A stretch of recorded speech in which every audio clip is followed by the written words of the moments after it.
ये शुरू करते हैं।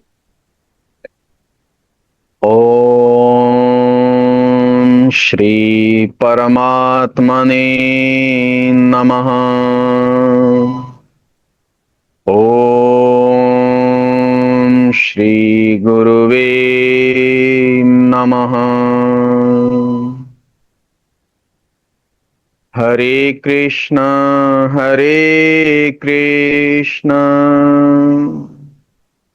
कृष्ण कृष्ण हरे हरे, हरे राम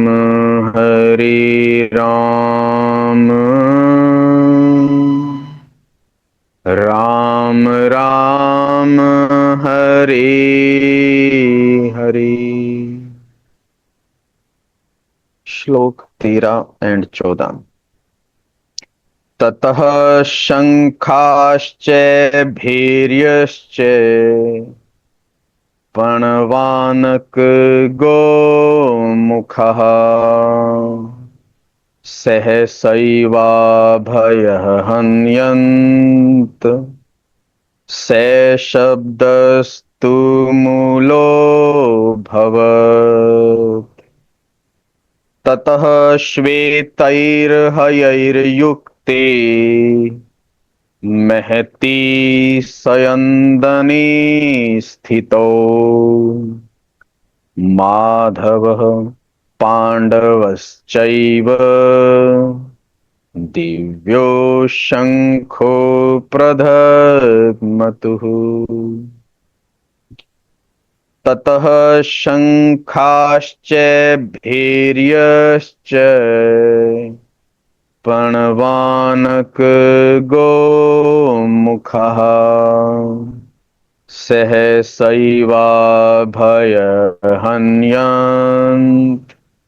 सशब्दस्तु मूलोऽभवत्। ततः श्वेतैर्हयैर्युक्ते महती सयन्दने स्थितौ माधवः पाण्डवश्चैव दिव्यो शङ्खो प्रधग्मतुः।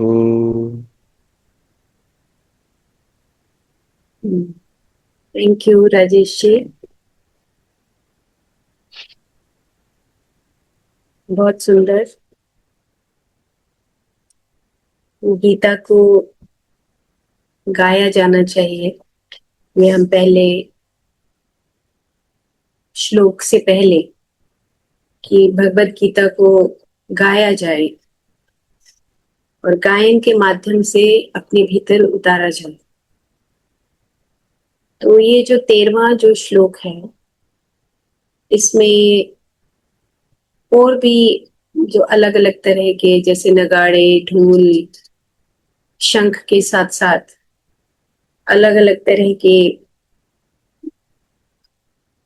यंत्र बताए गए हैं।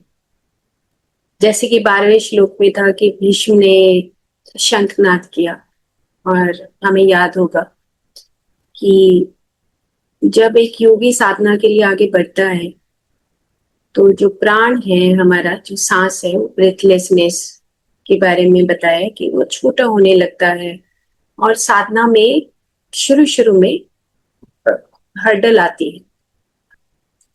और ये जो 13वां श्लोक है, इसमें शंख के साथ, यानी कि जो भीष्म है वो इनर ईगो है, और उसके साथ द्रोण है, संस्कार है, और उसके साथ दुर्योधन है जो मटेरियल डिजायर है। तो तीनों का इकट्ठा समूह है।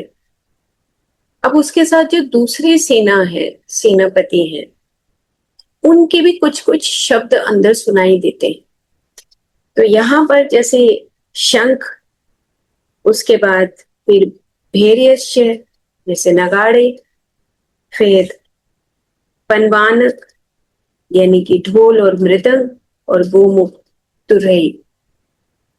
अलग अलग तरह के शब्द सुनते हैं जब एक योगी अपनी साधना के लिए आगे बढ़ता है।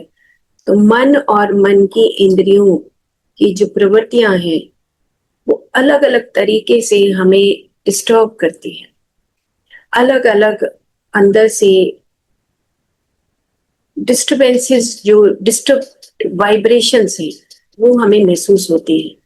कभी शरीर के अंदर हलचल होती है, कहीं पर कमर में दर्द होता है, कहीं पर कंधों में दर्द होता है, गर्दन में दर्द होता है, सिर के अंदर हैवीनेस होती है ना, कहीं कानों से अलग अलग शब्द सुनते हैं, पुरानी स्मृतियां जाग उठती हैं। तो ये सारा जो श्लोक है ये इस बात को डिपिक्ट करता है कि जब एक साधक साधना के लिए आगे बढ़ता है तो मन और मन की प्रवृत्तियां, इंद्रियां अलग अलग तरीके से खींचने की कोशिश करती हैं कि भाई तुम मेरे साथ आ जाओ। कभी मूलाधार चक्र में जो शासन बना के बैठे हैं, कभी मणिपुर में जो अहंकार के रूप में शासन बना के बैठे हैं, सब अलग अलग तरीके से खींचने की कोशिश करते हैं। तो ये एक साथ भीष्म ने जैसे ही शंख बजाया वो शांत हुआ, तो जो दुर्योधन की जो सेना है उन्होंने भी अपने नगाड़े बजाने शुरू कर दिए और एक भयंकर कोलाहल उत्पन्न हो गया। अब क्या होता है कि जब एक साधक अपनी साधना के लिए आगे बढ़ता है तो ये जो मन की प्रवृत्तियां हैं ये बार बार हमें वापस खींचती है और ऐसे लगता है कि बॉडी में पेन हो गया, भाई अब मैं नहीं कर सकता ध्यान, है ना, कहीं बेचैनी होगी कि मुझे तो भूख नहीं लग रही है ना, कहीं अलग अलग तरह की जो ये प्रवृत्तियां जिन्होंने पूर्व जन्मों से जो हमारे संस्कार हैं, जिन्होंने हमारे इस पूरे शरीर में जो शासन करके बैठे हैं, उन शासन को हटाने के लिए जब एक साधक आगे चलता है तो ये नगाड़े, ढोल, मृदंग, ये सब तुरही ये बजने लगती है और कहीं कहीं कहीं दर्द शुरू होता है, कहीं कहीं वो साम्राज्य जब हटने लगता है, विवेक बुद्धि का प्रकाश आने लगता है, तो ये सारे जो नगाड़े हैं ना ये सारे आके ढोल इकट्ठे होने लग जाते और अलग अलग तरह की वाइब्रेशंस पैदा होती हैं शरीर में, है ना। और ऐसा होता भी है, कभी कभी नींद आ जाती है, तो बड़ा कॉमन है कि जब हम साधना के लिए आगे बढ़ते हैं तो नींद सबसे पहले आती है, अविद्या की नींद आती है। सुबह सुबह उठने का दिल नहीं करता, ये लगता है कि सोए रहो तो अच्छा है ना, किसी तरीके से टाइम निकल जाए, 1 घंटा करना मुश्किल होता है। तो ये सारी चीजें इसको डिपिक्ट करती हैं। तो अब यहाँ पर इसका जो डिटेल है वो ये बताया गया है कि जब एक अहंकारिक जो प्रवृत्ति है एक भौतिक वस्तु को जो प्राप्त करना चाहती है, मतलब कि हम भौतिक संसाधनों की तरफ आगे बढ़ चुके होते हैं, कई जन्मों तक हम भौतिक संसाधन इकट्ठा करते रहते हैं और आज भी कर रहे हैं। तो क्या होता है कि जो शरीर है वो एक सीमित चेतना के प्रति ही सिर्फ एक दायरा बना लेता है और उस वक्त क्या होता है कि हमारी सांस छोटी होती है, उखड़ने लगती है और इंद्रियों में भी अपनी अपनी भांति भांति की वाइब्रेशंस, तरंगे पैदा होती हैं, डिस्ट्रैक्शंस होने लगते हैं। मतलब कि आप देखिए कि जब अहंकारिक प्रवृत्ति, ईगो चारों तरफ के संसाधन लेने लगता है तो उससे हमारी बॉडी के अंदर क्या क्या परिवर्तन होते हैं। जैसे अब हम ध्यान साधना करते हैं, आंख बंद करते हैं, तो हम सबसे पहले यही लाइन बोलते हैं कि जो भी भीतर घटित हो रहा है उसको देख। क्यों, कभी कभी टांग हिलेगी, कभी कभी हाथ हिलेंगे, कभी कभी कमर हिलेगी, कभी कभी विचार आएंगे, कभी कभी बेचैनी होगी, कभी कभी प्यास लगेगी ना, कभी कभी जमाई आनी शुरू हो जाएगी, नींद आएगी, है ना, बॉडी में पेन शुरू हो जाएंगे। ये सारी चीजें हम जब भौतिक मतलब मटेरियल डिजायर की बात की है, दुर्योधन की तरफ आगे बढ़ते हैं, दुर्योधन की सेना है हम, तो तब ये सारी जो डिस्टरबेंसेस हैं ये शुरू हो जाती हैं। और जिससे एक डिवोटी की साधना में विघ्न पैदा होने लगता है। वो सोचता है कि क्यों शुरू किया था, उसके अंदर से कुछ कुछ भाव जो है ना, मन अहंकार सुचवाने लग जाता है। ये क्या करेंगे, छोड़ दो, थोड़ा कर लेते हैं, 1 घंटे की बजाय हम 15 मिनट करते हैं, क्या जरूरत है ज्यादा करने की। तो यहाँ पर ये कह रहे हैं कि जो कौरव है, यानी कि इंद्रियों की जो प्रवृत्तियां हैं, वो एक डिवोटी के भीतर ये भयंकर भद्दे शब्द उत्पन्न होने लगते हैं, ध्वनियां उत्पन्न होने लगती हैं, और हमारी जो नाड़ियां हैं उनमें ब्लॉकेजेस होनी शुरू हो जाती हैं।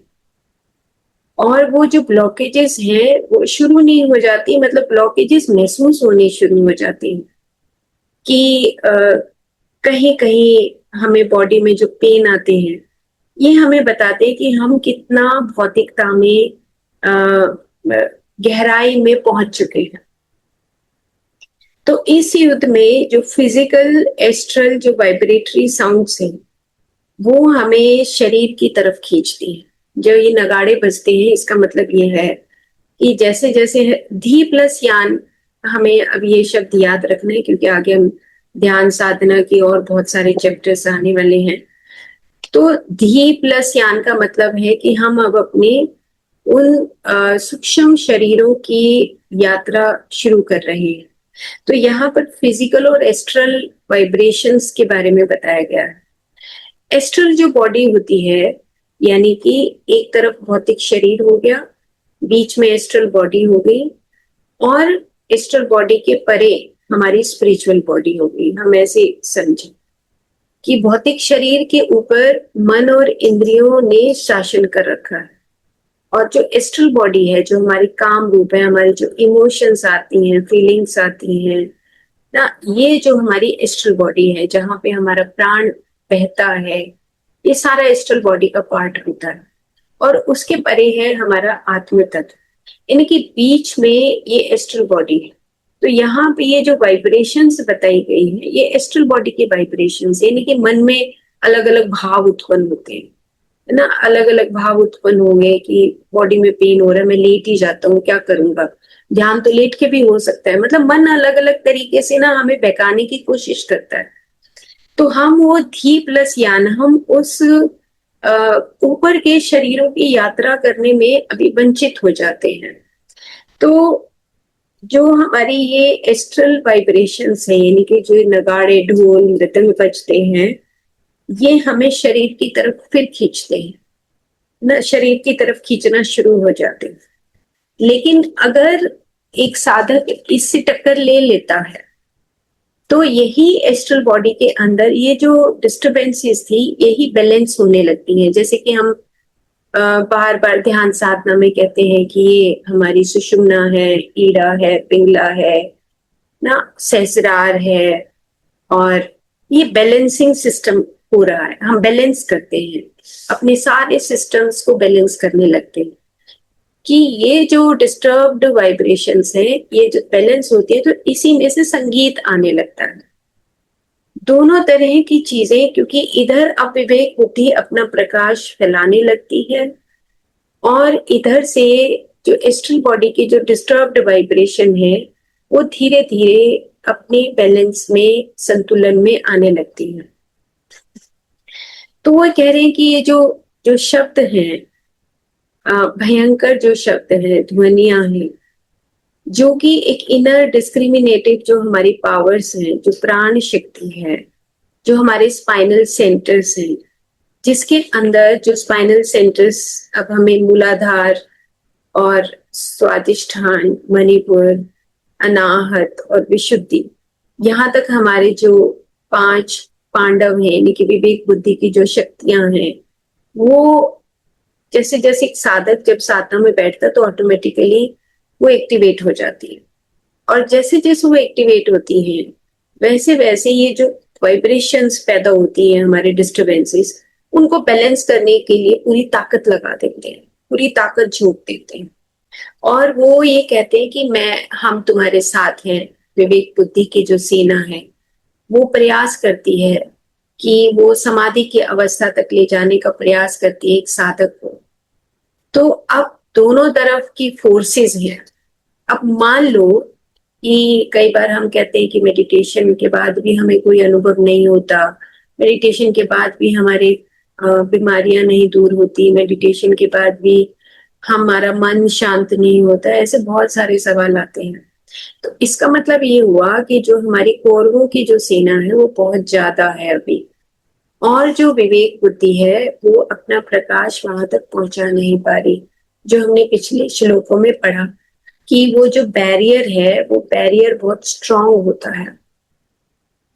तो यहाँ पर जो ये बताया जा रहा है कि दुर्योधन और भीष्म, द्रोण, ये सब खड़े हैं, इनकी सेनापति खड़े हैं और सब जोर जोर से नगाड़े बजा रहे हैं और भयंकर जो कोलाहल उत्पन्न हो रहा है, शोर उत्पन्न होता है। तो ये शुरुआती दौर है, इसलिए घबराने की जरूरत नहीं है ना। वो ये समझा रहे कि जो सोल है उसके पास अनेकों शक्तियां हैं, इसलिए एक साधक को घबराना नहीं चाहिए।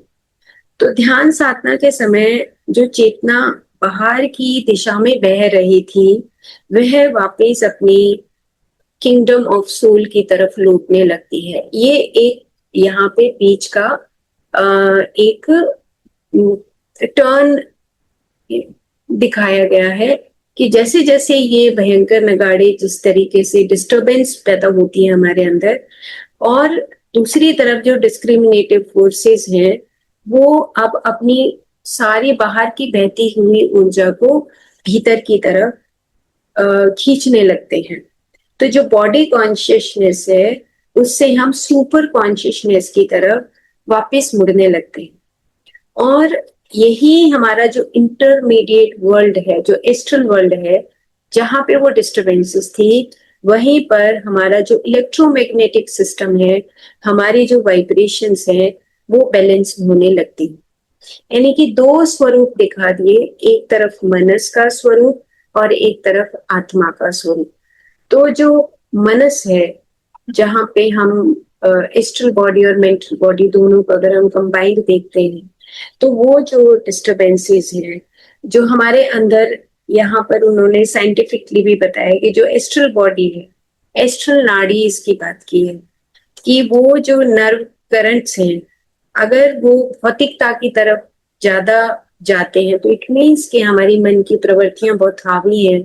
और अगर धीरे धीरे ये प्रकाश आगे बढ़ता है तो यही हमारी साधना में हमारी मदद करते हैं जब ये वाइब्रेशंस बैलेंस होने लगती हैं। तो इन दोनों का एक पैरेलल कंपैरिजन दिखा दिया इस श्लोक में कि अब इस तरीके से ये जो नगाड़े हैं यही एक संगीत में परिवर्तित हो जाएगा अगर साधक रेगुलर अपनी साधना करता है। तो योगी शुरुआती साधना में उसको इनर पीस उसको कम होता है और क्योस ज्यादा होता है, यानी कि जो ये शोर ज्यादा होता है। लेकिन धीरे धीरे जब वो अपनी साधना को आगे बढ़ाता है तो पीस यानी कि शांति ज्यादा हो जाती है और वो शोर धीरे धीरे घटता चला जाता है। तो हम सबके साथ ऐसा हुआ है कि जब शुरू में हम ध्यान साधना की तो हमें बहुत सारी कॉम्प्लिकेशंस आई, सिर भारी हुआ, गर्दन में दर्द हुआ, कुछ ऐसे शरीर नीचे गिर गया, ऐसे बहुत सारी चीजें आती रहती है।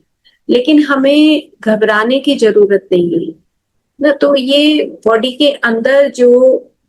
के अंदर हमारी सेलुलर लेवल पे जो जो प्रवृत्तियां, स्मृतियां, विकृतियां ना, जो दुख है, दर्द है, पीड़ाएं हैं, संताप हैं, ये इतनी सारी जो चीजें हमारे शरीर के अंदर साम्राज्य बना के बैठी थी, जब वो हटेंगी तो तकलीफ तो होगी कि वहां से एक एक चीज से, वहां से अब प्रवृत्तियां हट रही हैं और वहां पर जब प्रकाश आता है तो ऑटोमेटिकली ये पीड़ा, ये अलग अलग तरह की वाइब्रेशंस ऑटोमेटिकली, ये हमें पता है कि ऐसा होता है। तो जब अहंकारिक प्रवृत्तियां जागृत होती हैं तब प्राण का भीतर का जो शब्द, ध्वनि, हृदय की धड़कन, रक्त का प्रवाह, फेफड़ों के भीतर का जो सांस लेना है, हवा भरना है, बाहर फेंकना है, चुभन होती है और अनकंफर्टेबल फील होता है, हमें बेसुरापन लगता है, कड़वापन लगता है, ये सब चीजें हमारे भीतर घटित होती हैं। तो ये जो 13वां श्लोक है, ये बताया गया है कि हमारे अंदर जब हम साधना के लिए आगे चलते, मान लो हमने साधना की फिर कुछ छोड़ दिया बीच में, हम 2 महीने नहीं किया, 3 महीने नहीं किया, 2 दिन नहीं किया, तो ये फिर से प्रवृत्तियां अपना घर बना लेती हैं। क्यों हमने नहीं किया? इसलिए नहीं किया क्योंकि कहीं ना कहीं हमारे मन ने फिर से हमें भटका दिया, तो ये प्रवृत्तियां फिर से घर बनाने लगी। तो हमें क्या होता है कि जब हम ध्यान साधना शुरू करते हैं तो हमें हृदय की धड़कन सुनेगी, हमारे रक्त का प्रवाह हमें बहता हुआ दिखाई देगा, कुछ कुछ अंदर हमें ऐसे पेन शुरू होंगे, ना फेफड़ों की आवाज सुनाई देगी, हमें मतलब अजीब अजीब सी फीलिंग आएगी। लेकिन ये जब तक है जब तक हम वो विवेक बुद्धि हमारे उस बैरियर को क्रॉस नहीं कर जाती। जैसे हम बार बार अपनी ध्यान साधना में कहते हैं कि अब अंदर का द्वार खुल रहा है ना, एड़ा पिंगला जागृत हो गई हैं, फिर सुषुम्ना जागृत हो रही है। जैसे जैसे हमारा सांस ऐसे ऐसे चलता है वैसे वैसे हमारी अपने आप सुषुम्ना जागृत होती है। हमें कुछ करने की जरूरत नहीं है, बस हमें अवेयरनेस की जरूरत होती है।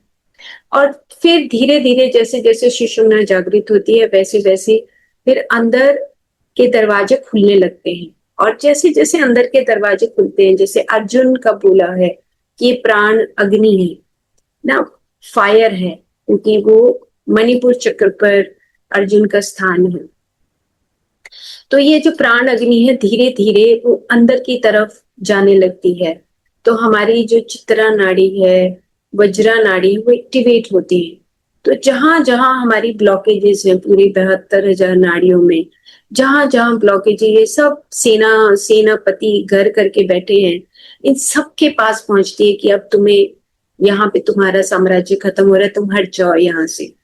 तो इस प्रकार से ये 4 फैक्टर बताए हैं कि आपका माइंड, ब्रेथ, वाइटल एसेंस और लाइफ फोर्स, ये चारों मिलके काम करते हैं और धीरे धीरे वहां पर हमें उस एस्ट्रल बॉडी लेवल पे एक मधुर संगीत सुनाई देने लगता है। तो ये है हमारा 13th श्लोक। अब हम आगे बढ़ते हैं 14 श्लोक की तरफ।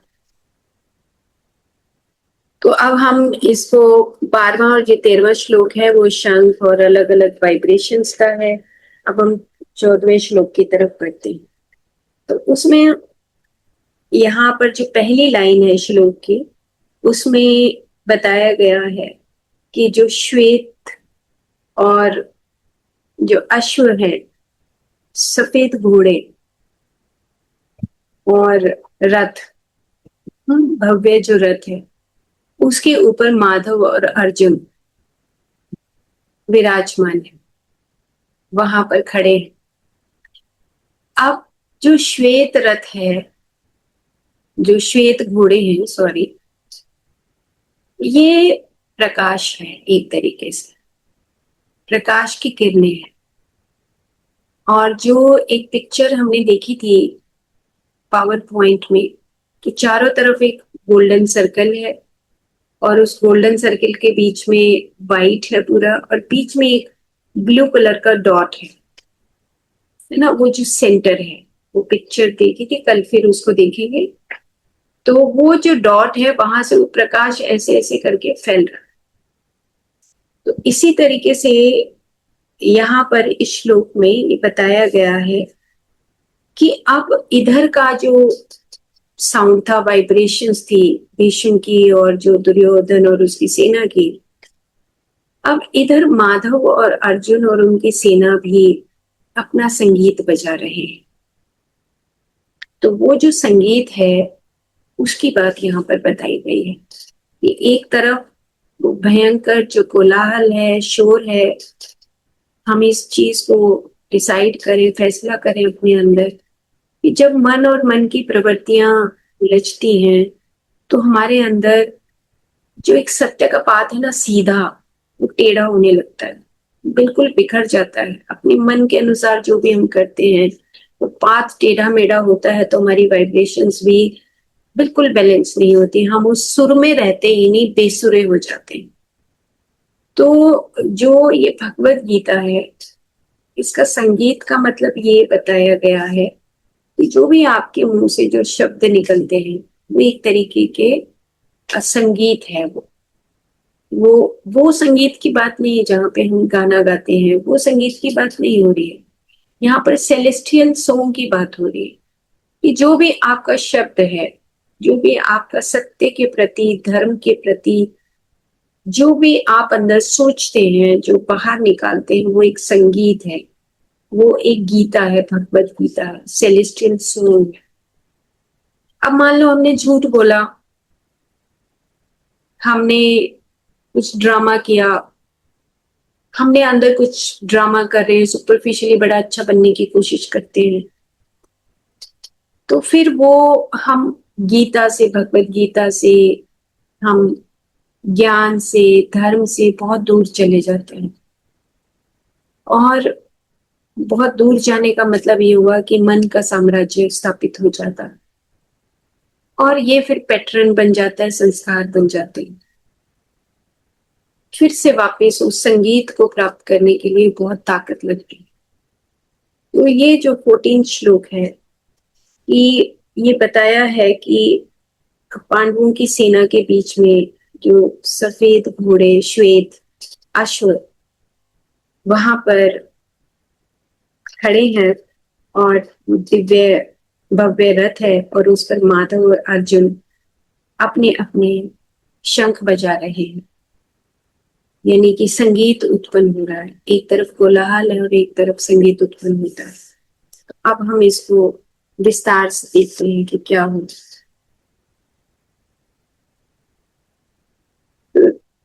मैं यहाँ पे जब इस श्लोक को पढ़ रही थी और गहराई में उतर रही थी, लिख रही थी, तो यहाँ पर मैं एक तरफ कुछ चीजें और गहराई से जानना चाहती थी कि संगीत जो है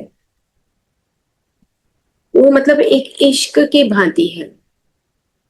जैसे सूफीज्म में बोला जाता है ये इश्क है। जब हम साधना में चलते हैं तो हम भीतर की तरफ परमात्मा से इश्क करने लगते हैं, यानी कि एक वर्ड लिखा है फैब्रिक ऑफ बीइंग, कि और इश्क कुछ नहीं होता। मतलब एक शरीर ही इश्क बन जाना, एक साधक जो एक मनुष्य है वो ही एक साधक बन जाता है, एक मनुष्य है वो ही योगी बन जाता है, भगवान बन जाता है, यानी कि उसके अंदर चैतन्यता उत्पन्न होने लगती। तो यहाँ पर बता रहे हैं कि जब अहंकारिक जो प्रवृत्तियां हैं, अहंकार जब हमें डिस्टर्ब करता है, तो जब हम गहरा ध्यान करते हैं तो आत्म तत्व बार बार भीतर की ओर हमें खींचता है, बार बार वो कहता है कि तुम मेरे पास आ जाओ। मतलब यहाँ पर इश्क की बात हो रही, क्योंकि जो कॉन्शियसनेस है उसके पास दो चीजें रहती हैं। हम पहले बार बार बोलते हैं कि हम सबको पता है अब कि विशुद्ध प्रेम और ब्रह्मांडीय बुद्धि, कॉस्मिक इंटेलिजेंस, दो चीजें कॉन्शियसनेस के साथ रहती हैं। तो ये जो विवेक शक्तियां हैं ये बार बार याद कराती हैं कि तुम्हें फिर से वापस उस सोर्स की तरफ जाना है, उस प्रकाश की तरफ जाना है, और चेतना के विस्तार का प्रयास होने लगता है। वो जारी रखते हैं प्रयास कि हम तेरे को छोड़ने वाले नहीं है। एक साधक को कहते हैं तुम सिर्फ बैठो, तुम सिर्फ आंखें बंद करो, हम तुम्हारा साथ देंगे। तो वो ठहराव लाने की कोशिश करते हैं और अंदर के नाद, संगीत, एस्ट्रल वाइब्रेशंस उत्पन्न होने लगती है, वो बैलेंस होने लगता है। जो इम्बैलेंस था अभी तक, जो शरीर में अलग अलग तरह के दुख दर्द थे, अंदर से जो बेचैनी थी, वो धीरे धीरे खत्म होने लगती है और हमें भीतर का नाद सुनता है, संगीत सुनने लगता है। यही सेलेस्टियल सॉन्ग है कि जब हम आंख बंद करते हैं और सांस भीतर जाती है तो हम कुछ शब्द सुनता है। हम वो जो शब्द है वो हमारा खुद का संगीत है। सा सा की जो ध्वनि सुनती है, एस्ट्रल वाइब्रेशंस उत्पन्न होती हैं, बैलेंस करने लगती हैं। किसके माध्यम से? क्योंकि बैक साइड से वो जो दिव्य प्रकाश है वो आने लगता है, वो भीतर प्रवेश करने लगता है। तो जो एस्ट्रल बॉडी है, एक तरफ हमारी स्पिरिचुअल बॉडी है, या हम उसको विज्ञान में कोश और आनंद में कोश कहें, और एक तरफ हमारा भौतिक शरीर है। तो ये जो एस्ट्रल बॉडी है, इसके अंदर वो जो दिव्य प्रकाश है वो प्रवेश होने लगता है। यानी कि जो ये वाइट हमारे अश्व दिखाए गए हैं, ये प्रकाश दिखाया गया है कि ये जो प्रकाश है, गोल्डन, वाइट, डिवाइन लाइट, ये धीरे धीरे भेद करने लगती है जहां जहां पर मन और मन की प्रवृत्तियों की सेना ने साम्राज्य बनाया हुआ होता है हमारी एस्ट्रल बॉडी के अंदर, वहां पर ये धीरे धीरे प्रवेश होता है। तो यहाँ पर बताया कि जो पांडव है, जो पांडव जो शब्द दिया गया है वो डिवोटी अर्जुन के लिए दिया गया है, क्योंकि वो ध्यान के रथ पर बैठा है, यानी कि प्राण अग्नि, वो फायर है, जिसके पास सिर्फ वो एक देखने का नजरिया है जिसके पास। तो वो उस रथ पर बैठा है, किस पर? जहां पर जो मेडिटेशन होता है, मेडिटेटिव इंट्यूशंस आती हैं, उस रथ पर वो बैठा है। उसका फोकस कहां पर है? उसका focus spirit as the Krishna. बस उसका फोकस ये है कि जो कृष्णा कॉन्शियसनेस है या क्राइस्ट कॉन्शियसनेस है, बस उसको ये पता है कि मुझे वहां पहुंचना है, मेरा सोर्स वो। तो वो इधर से उधर भटकता नहीं, जैसे वाइब्रेशंस जो हैं, हमारा 13वें श्लोक में था कि अलग अलग तरह की जो वाइब्रेशन, यहाँ पे एक मधुर संगीत सुनता है। कुटस्थ बिंदु की जो दोनों आंखों के बीच में, दोनों आंखों से जो पीछे की तरफ मस्तिष्क के बीचों बीच, हम जो उस लाइट ऑफ स्पिरिचुअल आई यानी कि कुटस्थ बिंदु की तरफ उसका ध्यान होता है। तो एक साधक जब साधना करता है तो उसका जो ध्यान है वो, जब वो साधना करता है तो उसकी दोनों आंखों के पीछे वो उसको बिंदु दिखाई देता है। वहीं से उसकी एस्ट्रल ट्रेवल, उसकी यात्रा शुरू होती है। धी प्लस यान, यान का मतलब उस यान पर बैठकर, उस एस्ट्रल बॉडी के प्रोजेक्शंस पर बैठकर वो गहरी साधना में आगे ब्रह्मांडों की यात्रा शुरू होती है। तो इसका मतलब ये हुआ कि जब हम साधना करते हैं तो शुरू शुरू में जो डिस्टरबेंसेस हैं उनको हमें झेलना पड़ेगा, जानना पड़ेगा कि ये मन का जो साम्राज्य है ये खत्म हो रहा है और आत्म तत्व का साम्राज्य बन रहा है।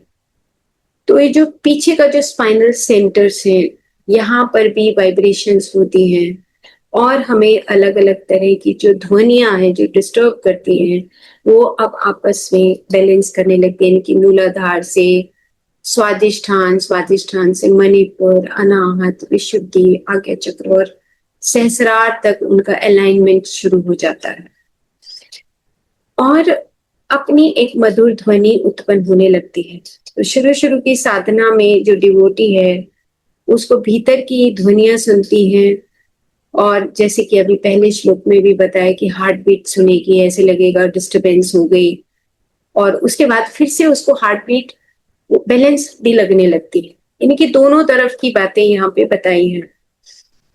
और फिर धीरे धीरे वो अपनी बॉडीली सेंसेशन से वापिस आता है, एस्ट्रल बॉडी का संगीत सुनता है और फिर उसकी तरफ उसकी ऊर्जा भीतर की तरफ मुड़ने लगती है और धीरे धीरे वो गहरे ध्यान में उतरने लगता है।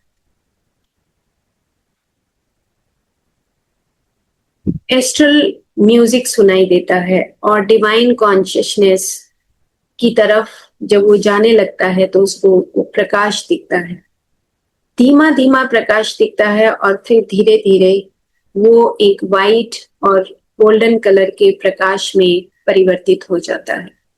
तो इस प्रकार से एक साधक जब साधना आगे बढ़ाता है तो उसको वो जो स्पिरिचुअल आई बोला है कि जब हम आंख बंद करते हैं तो जिसको हम अंतर्दर्शन बोलते हैं, अंतर्चक्षु बोलते हैं, यहाँ पर वो स्पिरिचुअल आई बताया गया है कि जैसे सभी तरफ से जो श्वेत चमकता हुआ प्रकाश है, एक डार्क जो बिंदु है ब्लू कलर का, वहां से वो फैलता है ऐसे। तो जैसे जो श्वेत अश्व बोले गए हैं, वो एक प्रकाश से ऐसे फैलते हुए वो प्रकाश धीरे धीरे हमारी पूरी बॉडी के अंदर प्रवेश करने लगता है। तो यहाँ पर जो माधव शब्द यूज किया, उसमें माँ जो शब्द है वो प्रकृति को बताता है कि प्रकृति किसी भी फॉर्म में, जैसे लक्ष्मी, सरस्वती, काली, या क्रिश्चियनिटी में होली घोस्ट के रूप में माँ शब्द को बताया गया है कि जो प्रकृति है वो फिर से अपना सृजन करने लगती है। मतलब एक नया सृजन होता है कि नई क्रिएटिविटी आती है। जहां जहां ये सेना बैठी थी प्रवृत्तियों की, वहां से वो हट जाती है और फिर से एक नया सृष्टि बनने लगता है, आत्म तत्व का साम्राज्य स्थापित होने लगता है। और धव का मतलब है माधव, माँ का मतलब प्रकृति, और थव का मतलब है कि जो ब्लू रेडियंस जो पॉइंट है, डॉट है, यानी कि प्रकृति और पुरुष दोनों। माधव का मतलब हो गया, माँ का मतलब प्रकृति, धव का मतलब पुरुष। पुरुष और प्रकृति मिलकर हमारी मदद करते हैं। और वो जो ब्लू रेडियंस जो वहां पे जो एक स्टार टाइप है और उससे जो चारों तरफ जो प्रकाश फैलता है, वो एक साधक उस प्रकाश को जब देखता है, उस पॉइंट को देखने लग जाता है, तो कुटस्थ चैतन्य के सागर में प्रवेश करने लगता है, यानी कि कृष्णा और क्राइस्ट कॉन्शियसनेस के उस बॉर्डर के ऊपर आ जाता है, उस स्वरूप में वो प्रवेश करने लगता है। यानी कि सोल और स्पिरिट, मतलब सविकल्प समाधि, वो एक होने लगते हैं। सोल और स्पिरिट का उसको स्वरूप समझ आने लगता है। तो इस प्रकार से जो चारों तरफ की जो व्हाइट लाइट है, जो सुनहरा प्रकाश है, वो सुनहरा प्रकाश धीरे धीरे पूरे शरीर में बॉडीली लेवल तक, सेलुलर लेवल तक, जेनेटिक लेवल तक वो प्रकाश धीरे धीरे फैलता है। और ये जो एस्ट्रल आई है, ये बताया गया है कि जिससे सारी प्रकृति के अंतर्दर्शन होने लगते हैं, और यही वह दरवाजा है जहां से वो अनंत चैतन्य के दर्शन करने लगता है।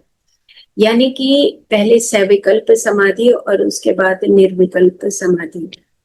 तो जब एक साधक लगातार अखंड साधना करता है, तो वो धीरे धीरे इस श्वेत प्रकाश को देखता है।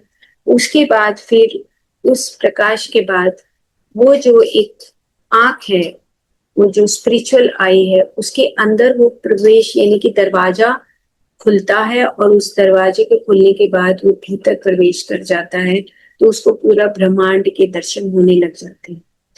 तो ये 13 और 14 जो श्लोक है, उसमें दोनों तरफ हमारी मन की प्रवृत्तियों का संगीत, यानी कि संगीत ही कहेंगे उसको, और एक हमारा आत्म तत्व का जो संगीत है, जो वाइब्रेशंस हैं हमारे अंदर एस्ट्रल बॉडी के अंदर, वो दोनों तरफ जो एस्ट्रल बॉडी है ना, वो एक इंटरमीडिएट मीडियम है कि अगर बॉडीली तरफ से हम भौतिकता में ज्यादा चलते हैं तो एस्ट्रल बॉडी डिस्टर्ब हो जाती है, काम रूप शरीर है वो। और अगर हम साधना करते हैं, रेगुलरिटी है, दिन भर में हम अपने अच्छा काम करते हैं, अच्छे विचार रखते हैं, तो वो ही जो एस्ट्रल बॉडी है उसके अंदर हमारा वो जो बैलेंसिंग सिस्टम है, वो हमारा वो बरकरार रहता है। तो इस प्रकार से ये जो दोनों श्लोक हैं, ये बहुत महत्वपूर्ण है, क्योंकि जैसे जैसे हम आगे बढ़ेंगे तो 15 से 18 जो श्लोक हैं वो इकट्ठे बताए गए हैं यहाँ पर। देखते हैं आगे क्या होता है। बेचैनी शुरू हो, क्योंकि ना मेन चीज क्या होती है कि अखंड ध्यान में हमारा जो थर्ड आई का प्रोसेस शुरू हो चुका होता है, ठीक है। और अगर हम आंख खोलते हैं तो ना हमारा वो प्रोसेस ब्रेक डाउन हो जाता है, ठीक है। तो कोशिश ये करनी है कि जैसे मान लो 1 घंटे का ध्यान हो गया और उसके बाद हमें बेचैनी शुरू हो गई, तो आंख बंद किए किए पहला प्रयास तो यही करना है कि अपने दोनों हाथों की मसाज शुरू कर दो। बेचैनी अगर लग रही है तो आंखें नहीं खोलनी। कोशिश करो कि मान लो पानी पीने की इच्छा होती है या उठने की इच्छा होती है, तो हल्की सी आंखें खोलनी है। हल्की सी आंख खोल के, जैसे धीरे धीरे आंख खोल के जाना है, पानी की बोतल लेके आनी है, या हल्की सी आंख खोल के आपको वॉशरूम चले जाना है, वापिस आ जाना, या हल्की सी आंख खोल के 2 राउंड लगा ले। पूरी आंखें नहीं खोलनी होती, क्योंकि अखंड ध्यान 2 घंटे का, 3 घंटे का, 4 घंटे का जब अखंड ध्यान होता है तो उसमें हम कोशिश ये करते हैं कि हमारी आंखें ना खुले, बेचैनी लगे तो थोड़ा बॉडी की मसाज कर लें। बॉडी की मसाज में आप अपने हाथों के इन सेंटर्स की मसाज कर सकते हैं, तलवों की मसाज कर सकते हैं, लेग्स की मसाज कर सकते हैं। और मसाज करने के बाद आप क्रॉस लेग्स करके ना बैठे, थोड़ा लेग्स को आप खोल के बैठ जाए, लंबी कर लें। लेकिन आंख का सारा प्रोसेस जो है वो मेन फोकस्ड होता है हमारे इस वाले जो हाउस ऑफ लॉर्ड है, इसके ऊपर हमारा फोकस होता है अखंड ध्यान में। क्यों होता है? क्योंकि जो हमारा अंदर का जो सोल और स्पिरिट का जो कॉम्बिनेशन है, जो आज्ञा चक्र है, जो अभी इसके बारे में बात हुई, तो इसका प्रोसेस शुरू हो चुका होता है। तो और अभी जैसे बात हो रही थी कि जो इंद्रियां हैं, मन है, वो बार बार जहां जहां उसका शासन बैठा है, वो बार बार हमें वापस खींचता है, बेचैनी पैदा करता है, क्योंकि वहां पर धीरे धीरे वो जो डीपर लेवल पे जो हमारी चित्रा नाड़ी है, क्योंकि वो अर्जुन के साथ कनेक्शन उसका बताया गया है कि वो जो फायर एलिमेंट है वो स्पार्क करता है, बर्न करता है, बाहर निकालता है उन प्रवृत्तियों को, जला देता है ऐसे। तो इसीलिए वो बेचैनी तो होगी और हर किसी को होती है, तो उससे घबराने की जरूरत नहीं है। मतलब कि भाई मैं छोड़ दूं, छोड़ना नहीं है। कुछ 5 मिनट 7 मिनट आपके अंदर से जो आता है कि मैं पानी पी लूं, अंदर से ये आए कि मैं थोड़ा आंख बंद करके बॉडी की मसाज कर लूं, अंदर से आए कि मैं थोड़ा हल्की सी आंख खोल के मैं थोड़ा वॉक कर लूं, तो वॉक कर लो और फिर से बैठ जाओ ध्यान। तो संगीता जी, ये कोई, अगर हम गीता की टर्म्स में आप बता रहे हैं, ये कोई कायरता की निशानी तो नहीं है कि देखो पीठ छोड़ के हम चले गए, बीच में छोड़ दे रहे हैं? क्या हमको डटे रहना, ऐसा तो नहीं है? नहीं नहीं नहीं, कायरता तो हो ही नहीं सकता, क्योंकि सोल अंदर है। कायरता तो है ही नहीं। हाँ, भय जरूर होता है, क्योंकि ये जो हमने दुर्योधन की जो पूरी सेना पढ़ी है ना, उसमें अविद्या है, क्लेश है, भय है, ये सब चीजें बेचैनी तो करेंगे, है ना। तो हमें ये तो बिल्कुल नहीं सोचना है और छोड़ना तो बिल्कुल नहीं है, क्योंकि जब हम आगे बढ़ ही चुके हैं तो अब पीछे मुड़ के नहीं देखना ना। पीछे मुड़ने का कोई रास्ता नहीं है अब हमारे पास, अब हमें उस तरफ जाना ही नहीं ना। लेकिन अब ये तो चीजें खींचेंगी हमें, कुछ ना कुछ तो चीजें हमें खींचती हैं। भले ही हमें ये लगता है कि चलो हमने कुछ अपनी प्रवृत्तियों को छोड़ दिया, लेकिन इतनी सारी प्रवृत्तियां डीपर लेवल पे बैठी हैं। जो इनर ईगो की बात हुई थी, भीष्म की बात हुई थी, ये इनर ईगो तो भीष्म जो है वो एंड ऑफ द महाभारत तक वो जिंदा थे। तीरों की शैया पे भी वो कह रहे हैं कि भाई मैं अभी हूं ना। तो इनर ईगो हमें बार बार वो मैनिफेस्टेशन के लिए, बार बार जन्म मृत्यु के उस चक्रव्यूह में फंसाने के लिए तैयार बैठा रहता है। तो हमें भय नहीं मानना, भय तो कहीं होना भी नहीं चाहिए। सोल के पास ये चीजें एग्जिस्ट ही नहीं करती। बहुत अच्छा, धन्यवाद संगीता जी, थैंक यू। क्योंकि अगले 2 दिन मुझे करना है, डट के करना है, तो मैं आपसे थोड़ा गाइडेंस ले रहा था, क्योंकि मेरे साथ ये हो रहा है। 1 घंटे के बाद में मुझे लगता है बहुत बेचैनी होती है, क्योंकि मुझे नहीं लगता कि अखंड ध्यान मैं क्यों करूं। मतलब 1 घंटे बाद, 1 घंटे तक तो ठीक रहता है, मैं डटा, कुछ नहीं होता, बहुत अच्छा ध्यान जा रहा है हमारा। राजेश जी और ये सब आप लोग कर रहे हो, आपके साथ बैठ मुझे लगता है हाँ मेरे साथ सब है, सेना खड़ी हुई है मुझे अंदर से फीलिंग आती है सब कर रहे हैं तो मैं क्यों नहीं कर सकता हूँ। लेकिन 1 घंटे बाद वो बेचैनी होती है, बहुत ज्यादा होती है मुझे। तो धन्यवाद, मैं करूंगा इसी से। नहीं, बिल्कुल करिए सर। मेरे को भी ऐसे ही होता था जब मैंने शुरू में अखंड ध्यान सीख रही थी। मैं हैदराबाद जो पिरामिड है उसमें जाती थी, तो कुछ कुछ दिन वहां पे 10-12 दिन इसे बिताते थे वहां पर। तो शुरू में अखंड ध्यान तो मतलब मेरा अपना एक मतलब एक एक्सपीरियंस ये कहता है कि मैं घर में भी अखंड ध्यान के लिए बैठ जाते थे 2-2 3-3 घंटे। मतलब संडे का दिन मेरा अखंड ध्यान कई दिन होता था। तो शुरू में क्या हुआ कि ना पैरों में बहुत बेचैनी होती थी, मुझे इतनी बेचैनी होती थी कि ऐसे लगता था कि ना करूं, अंदर से ये भाव आता था मुझे। और बार बार ना ऐसे लगता था कि आंखें खोल लूं, क्या करूंगी ऐसे करके। लेकिन धीरे धीरे वो ऑटोमेटिकली कन्वर्ट होता चला गया। और कुछ मैंने पुस्तकें पढ़ी, और उन पुस्तकों के माध्यम से मुझे रामथा की जो बुक थी उससे मुझे बहुत हेल्प मिली। अ, ये इससे मुझे ये पता लगा कि जो आपका एक होता है सिल्वर कॉर्ड होता है, एक होता है गोल्डन कॉर्ड। जब आप सोल और स्पिरिट से मैच खाते हो तो आगे गोल्डन कॉर्ड आता है, यानी कि then you are connected with the higher consciousness continuously. तो इससे मुझे ये हेल्प मिली कि जब हम सब अखंड ध्यान करते हैं तो हमारी जो एस्ट्रल बॉडी तक और मेंटल बॉडी तक और सुप्रा मेंटल बॉडी तक की जो जर्नी है उससे कहीं वो आगे बढ़ जाती है। और जब वो आगे बढ़ती है तो उसके लिए वो कहते हैं ना कि जब पहाड़ की चोटी पहुंचने वाली होती है तो आमतौर पे आदमी हार जाता है। वो कहता है कि भाई बस मैं अब और नहीं चढ़ सकता ना, वो वहां पे रेस्ट करता है। तो सेम ऐसे ही यहाँ पर अखंड ध्यान में भी कुछ कुछ चीजों में जैसे खाने में भी बदलाव आएगा जब हम अखंड ध्यान करते हैं। तो खाना कभी कभी हमें बिल्कुल अच्छा नहीं लगेगा और कभी कभी ऐसा लगेगा कि बहुत भूख लगेगी। तो बॉडी के अंदर ना चेंजेस आती हैं और ये भी हमें नोटिस करनी होती है। तो जब अखंड ध्यान मैंने शुरू किया तो लगभग मैंने मतलब 5-6 महीने तक कुछ भी तो नहीं खाया, अंदर से आता ही नहीं था कि मैं कुछ खाऊं।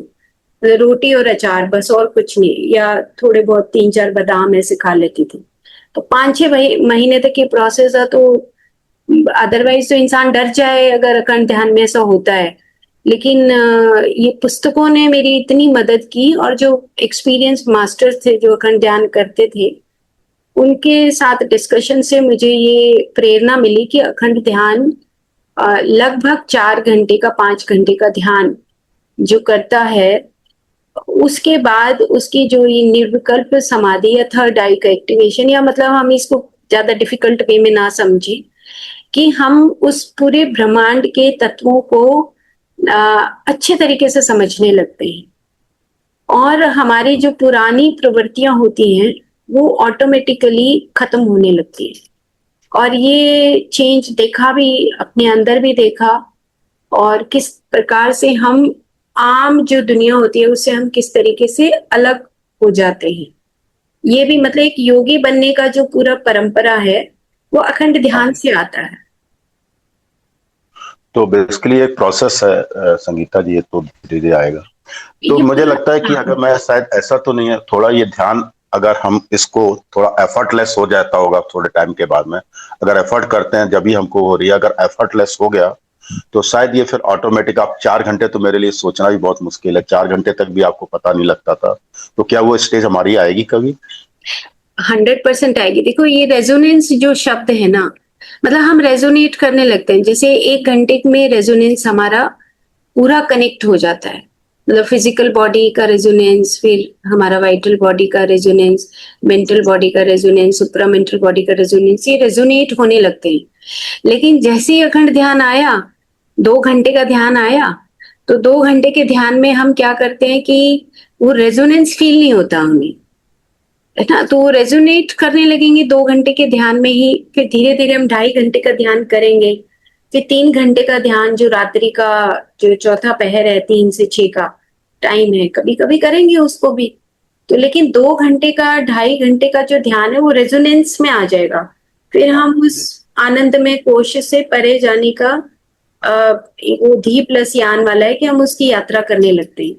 और फिर वो ना, मतलब ऐसा होता है सर कि मेरे कुछ एक्सपीरियंसेस तो ऐसे हैं कि मतलब शब्दों में बयान नहीं हो सकते कि आप कैसे समय से परे चले गए। मतलब समय से परे जाने की सोच भी नहीं सकते, लेकिन समय से परे चले जाते हैं। और फिर मास्टर्स खुद ही मदद करते हैं कि तुम्हें वापस उस समय टाइम जोन में वापस आना है। तो इस तरह के एक्सपीरियंसेस होते हैं।